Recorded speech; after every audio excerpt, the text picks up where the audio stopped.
Hello everyone, and welcome to Michael Richard Game Reviews, and this week I'm reviewing the Mega CD, or also known as the Sega CD. So, how did the Sega CD come to be? Well, it all starts in the early 90s. Nintendo pretty much saved gaming and ruled it at the same time, but the NES was coming toward the end of its lifespan, and we were going to witness the very first console war. I remember growing up, and it was simple. You were either on the Sega camp or the Nintendo camp. Sega would be the first to release a new system.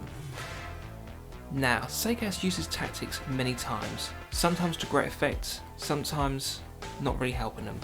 With the Mega Drive, they were the first in, and it took them a while to find their stride, but once they did, it seemed like there was no stopping them. That is until Nintendo releases the SNES. Now, we all know the story of what happened in that generation, but both of them knew that CD technology was going to be big. Were they ready for it yet? Who knows? But there was a race between Nintendo and Sega to release a CD add-on. Now, about this console. It is an attachment that connects to your Genesis or Mega Drive that allows you to play CDs. How it works is you have a Mega Drive. And on the back of the Mega Drive, you screw a mounting bracket. Now, what you do is you place your Mega Drive with the mounting bracket attached to it on top of the Mega CD. You slide it into the connecting part of the base, and you go to the left side of the machine and you lock it into place. And then you're all set to go. Now, during the early 16-bit era, there were several reasons why this add-on came about. One, the advent of CD technology. People knew it was going to be big.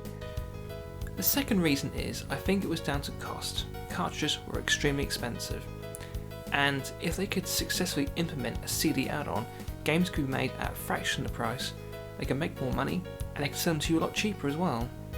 The third reason would have to be the TurboGrafx 16. Now, in Japan, they released the CD add-on, and it did extremely well. It was very successful. Now, Sega was competing over there with the Mega Drive, so in order to stand a chance against them, they had to release a CD add-on at least. The fourth reason would have to be Nintendo. Now, I think between Sega and Nintendo, because they were the main competition, I think between them it was a race to the finish line to be the first one with a CD attachment for their console. And over in the West and the rest of the world, Nintendo was developing and working on a CD attachment, and Sega knew that they had to put one out as well. This CD add-on was originally released in '91 for Japan, it came out in North America in '92, and then it pretty much came out in the rest of the world by about '93. This add-on not only gave the system CD storage capabilities, but it also had extra hardware inside of it. Now, you must be wondering, what did the extra hardware consist of? Well, the CPU in the Mega CD runs about 12.5 MHz. It's a 16-bit multi-roller 68000 processor. Now, this processor for the Mega CD is the exact same processor they use for the Mega Drive, but it runs at a lower clock rate. Now, when you're playing Mega CD games, both of them run at the same time, but when you're playing Mega Drive games, the Mega CD processor remains idle. Now, the original Mega Drive had about 64 kilobytes of RAM. It's now upgraded to 4 megabits of RAM for the Mega CD, and the Mega CD also had 64 kilobits of internal memory for saving your game data. So, about some of the games that came out for it, there wasn't a whole lot of games. I mean, if I got my machine chipped and imported a few, maybe there's a grand total of about 30 games I might want for the system. I haven't got mini games, but here's some of the games I have. Now, I'm not a fan of FMV games on the Mega CD, but I do believe this one is probably one of the best ones on there. I quite enjoyed it.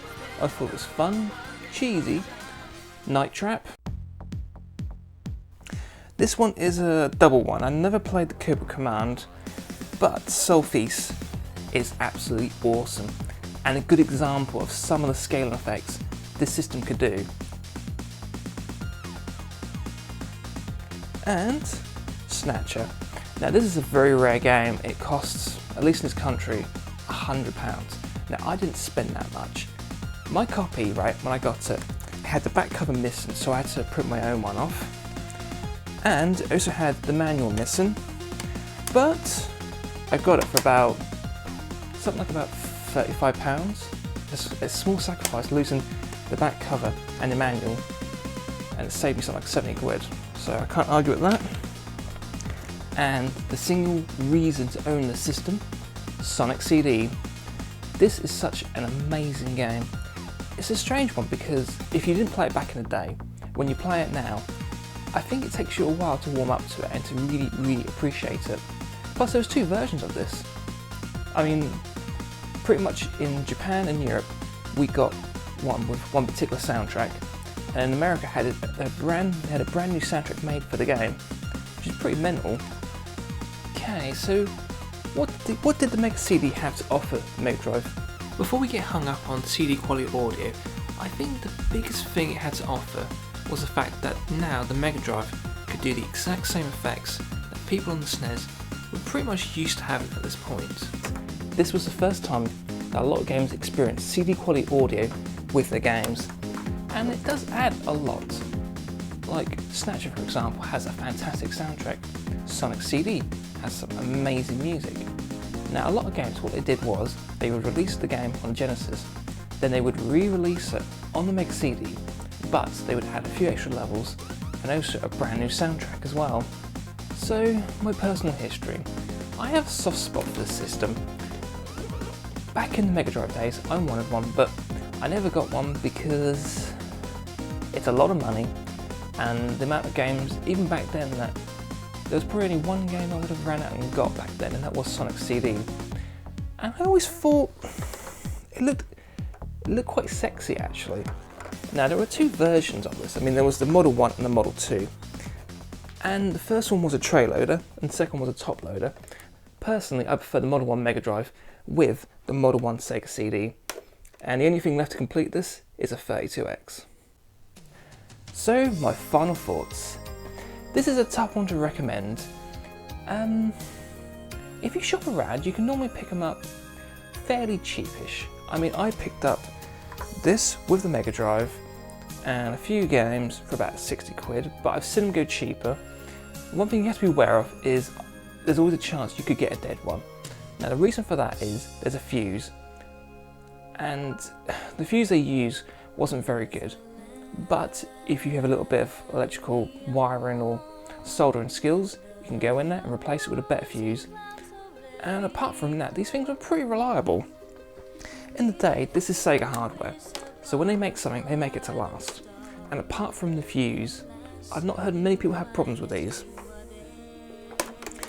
So, if you are a hardcore Sega fan and you want the full Sega setup, at least a Mega Drive with a Sega CD, or you want to build the Colossus Ultra Mega Drive with the Sega CD, Mega Drive and 32X, or you are just a Sega Mega Drive fan who never got to experience Sega CD and you just want to play Sonic CD and a few other good ones, then I would recommend it. But word of caution, don't spend too much money on getting one, and make sure it works. But apart from that, I give the Mega Drive, or also known as the Sega CD, the thumb approval. I want to thank you for watching. Until next time, see you later.